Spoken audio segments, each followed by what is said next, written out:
Alors, la précarité des auteurs, parce qu'il faut en parler, hein. À un moment donné, il faut arrêter de se voiler la face. Alors, ce que tu entends en arrière-plan, c'est ma machine à laver qui doit être en train de se balader dans ma salle de bain. Je n'ai jamais vu de manifestation d'écrivains qui manifestaient pour leurs droits, qui manifestaient pour dire qu'ils en avaient marre de leur précarité, qui manifestaient pour obtenir les mêmes droits que les intermittents du spectacle, car les écrivains ne sont pas des intermittents du spectacle, donc de ce fait, n'ont pas droit à l'allocation chômage. Lorsqu'ils sont au RSA, avec la nouvelle loi qui est passée, il faut savoir que les chasseurs du gouvernement, entre guillemets, ont pris en chasse les personnes précaires pour, ni plus ni moins, leur sucrer leurs aides sociales.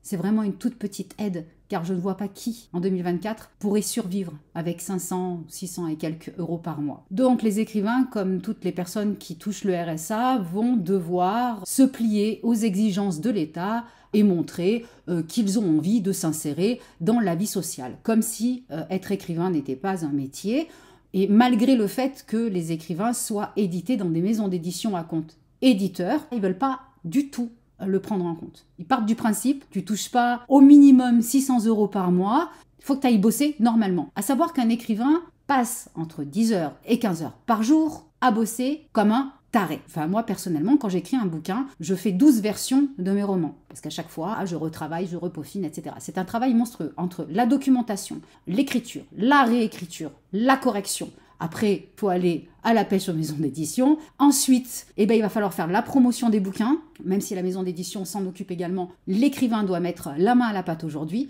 Mais tout ça, le gouvernement, il s'en fiche. Il veut rien savoir. Tu ne touches pas minimum 600, 700 euros par mois, tu vas te faire enculer et tu vas bosser comme tout le monde. Je suis hyper en colère. Je vais te lire un petit truc là que j'ai trouvé, qui date du 29 mars 2023. 65% des auteurs, les livres assurent moins d'un quart de leur revenu annuel et seulement 22% gagnent plus de la moitié de leur revenu avec des livres. Selon le baromètre de la SCAM, ou SCAM, et de la SGDL, 49% des auteurs vivent une dégradation de leur situation financière.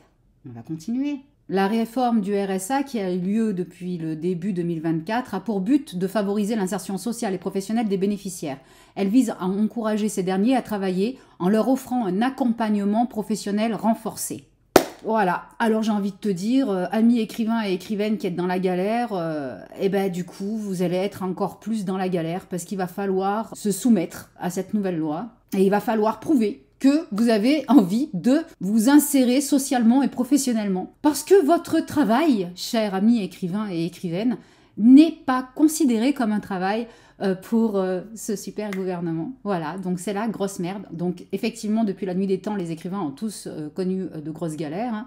On va dire que de leur vivant, ils sont sans le sou. Et c'est lorsqu'ils ont 6 pieds sous terre qu'à ce moment-là, ils sont encensés. C'est bien d'encenser les morts et non pas les vivants.